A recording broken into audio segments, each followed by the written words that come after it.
Ward సభల నిర్వహణ ద్వారా వార్డుల్లో నెలకొన్న సమస్యలు పరిష్కారం అవుతాయని అడిషనల్ కలెక్టర్ రాజేశ్వర్ అన్నారు.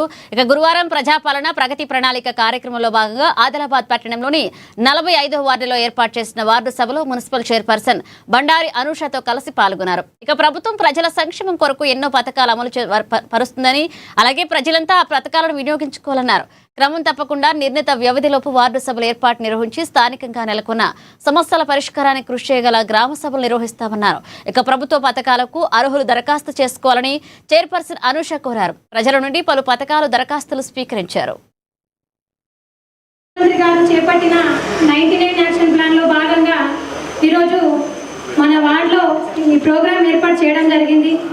ఎవరైతే పేదలు ఇల్లు లేని వాళ్ళు కానీ, పెన్షన్కి కానీ, రేషన్కి కానీ, ఏవైతే మన గవర్నమెంట్ అందించిన అంటే మన ప్రభుత్వాలు చేపట్టిన సంక్షేమ పథకాలు కొందరికి దాదాపు తెలియకపోవచ్చు, ఇంటి దాకా తెలియకపోవచ్చు. అలాంటి వారి కోసం మేమే మీ దగ్గరకు వచ్చి మీ అప్లికేషన్లు తీసుకోవడం జరుగుతుంది. ఈరోజు దానికోసమనే ఈ వార్డులో ఈ ప్రోగ్రాం కండక్ట్ చేయడం జరుగుతుంది. ఈ వార్డులోనే కాదు, మన ఆదిలాబాద్లో 49 వార్డులో కూడా ఈరోజు ప్రభుత్వం నుంచి ప్రోగ్రాం కండక్ట్ చేయడం జరుగుతుంది. ఏవైతే మీ యొక్క సమస్యలు ఉన్నాయో అవి తప్పకుండా మేము ఇక్కడ స్వీకరిస్తాం. ఏదైతే తెలంగాణ ప్రభుత్వం 2026 అలాగే 27 బడ్జెట్లో ఇందిరమ్మ కుటుంబ జీవిత బీమా పథకం ప్రకటించబడింది.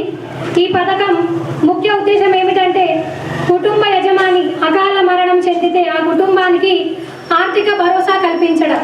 ఇది ఇప్పుడు కొత్తగా స్టార్ట్ అయింది, అంటే త్వరలో కాబోతుంది. కాబట్టి ఎవరైతే మీ యొక్క కుటుంబంలో యజమాని ఉంటారో వాళ్ళు అకాల మరణం చెందినట్లయితే ఆ కుటుంబానికి మన ప్రభుత్వం తరపు నుంచి ఆర్థిక భరోసా కల్పించడం జరుగుతుంది. వార్డుకు సంబంధించి ఏమేమి బెనిఫిట్స్ గవర్నమెంట్ ఇచ్చింది ఇప్పటి వరకు, రైతు భరోసా కానీ, రైతు బీమా కానీ, ఆసరా పెన్షన్లు కానీ, రేషన్ కార్డ్స్ కానీ, సన్న బియ్యం కానీ మనకు వాళ్ళు లబ్ధిదారులు ఉన్నారని, దీంతో పాటు ఇంకొక ముఖ్యమైన స్కీమ్ ఏంటంటే ఇందిరమ్మ హౌసింగ్ స్కీమ్.